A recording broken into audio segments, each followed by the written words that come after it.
একটি বা দুটি নয়, 10 জোড়া যমজ শিশু পড়ছে রংপুরের এক প্রাথমিক বিদ্যালয়ে।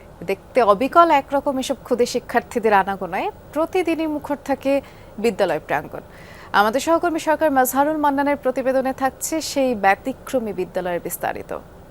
শিয়া বাটার ও ভিটামিন ই সমৃদ্ধ lily glam beauty soap. Lily, always beautiful. রংপুরের বদরগঞ্জ মডেল সরকারি প্রাথমিক বিদ্যালয়ে স্কুল মাঠে খেলা করছে বিভিন্ন বয়সী শিশু। তবে তাদের মাঝে ব্যতিক্রম 10 জোড়া শিশু। প্রতিটি জোড়া যেন একে অপরের প্রতিচ্ছবি।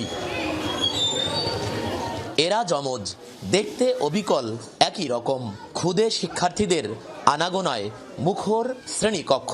দৈনন্দিন জীবনের সব কার্যক্রম একসাথেই করে থাকে যমজ শিশুগুলো। একসাথে ভাত খাই, একসাথে শুই, ঘুমাই, খাওয়া দাওয়া একসাথে করি, সব সময় খেলি। ঝগড়াঝাটি খুব কমই করি, কারণ ঝগড়াঝাটি করলে তো খেলা হবে না বেশি। দুষ্টুমি করলেও নিজেদের মধ্যে নিবিড় সম্পর্ক রয়েছে তাদের।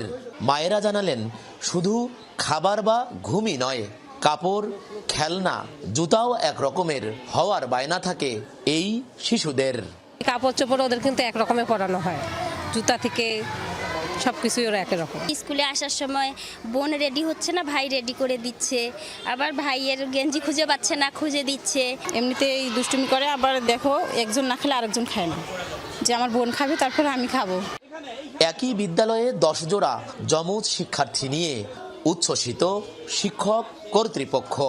শিশুরা যেন সমতা নিয়ে বেড়ে ওঠে, সেদিকে খেয়াল রাখার তাগিদ বিশেষজ্ঞদের। এই বিদ্যালয়ের যে শিক্ষক এবং শিক্ষিকা যারা আছে, তারা শিশুদের প্রতি একদম পিতৃমাতৃসুলভ আচরণ করে।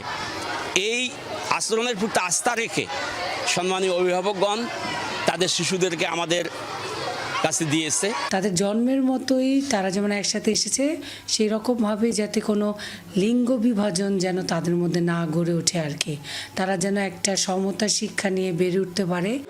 যুক্তরাজ্যের হিউম্যান রিপ্রোডাকশন সায়েন্টিফিক জার্নালের গবেষণা তথ্য বলছে, বিশ্বে প্রতি বছর 16 লাখ যমজ শিশু জন্ম নেয়।